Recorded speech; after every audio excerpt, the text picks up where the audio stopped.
morning, everyone. Welcome back to CBT News. I'm Colin Fitzpatrick. Today is Wednesday, June 4th. Here's a look at today's top automotive industry stories brought to you by Ally. Automakers posted higher U.S. sales in May as consumers continued to buy ahead of price hikes triggered by 25% tariffs on imported light vehicles. Toyota led with an 11% gain driven by hybrid models. Ford surged by 16.4% with strong SUV and pickup sales, while Honda rose 6.5% behind record electrified sales. Hyundai Kia logged their 8th straight monthly increase. However, Mazda and Subaru saw double-digit declines, and inventory tightened across the industry as automakers braced for prolonged trade uncertainty.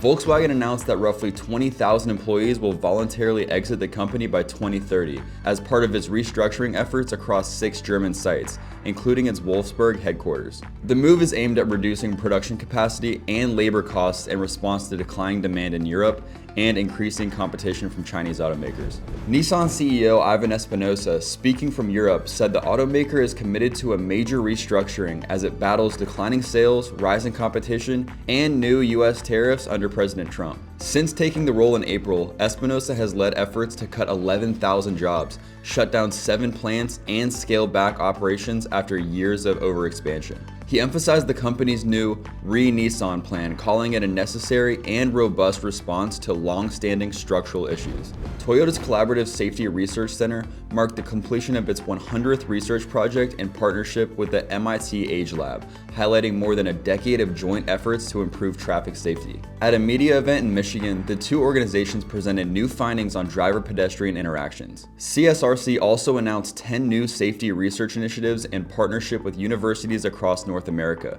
focusing on driving behavior, crash mitigation, and the impact of advanced driver assistance technologies. Don't go anywhere, we'll be right back with Amberly Allen, founder and managing partner of Dealer Management Services, to discuss how dealers can reduce credit card processing fees. Jim Fitzpatrick, Bridget Fitzpatrick, Dave Anderson, Dave Canton, Colin Carasquillo, Jonathan Dawson, Steve Greenfield, Adam Marburger, Jennifer Suzuki. The strongest team in retail automotive. CBT News, dealers' #1 source for news, content, and analysis.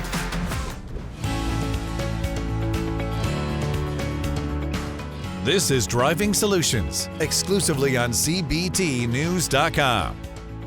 So for some of the dealers that missed the last show, talk to us about understanding the legal compliance requirements when it comes to surcharging. Sure. So you've got federal laws, you've got state laws, and then you have card brand compliance. Okay. And so it currently is legal in 47 states to do a compliance surcharge program. Okay. It's still illegal in Connecticut, Massachusetts, and Maine. Okay. There's also very specific rules in Colorado.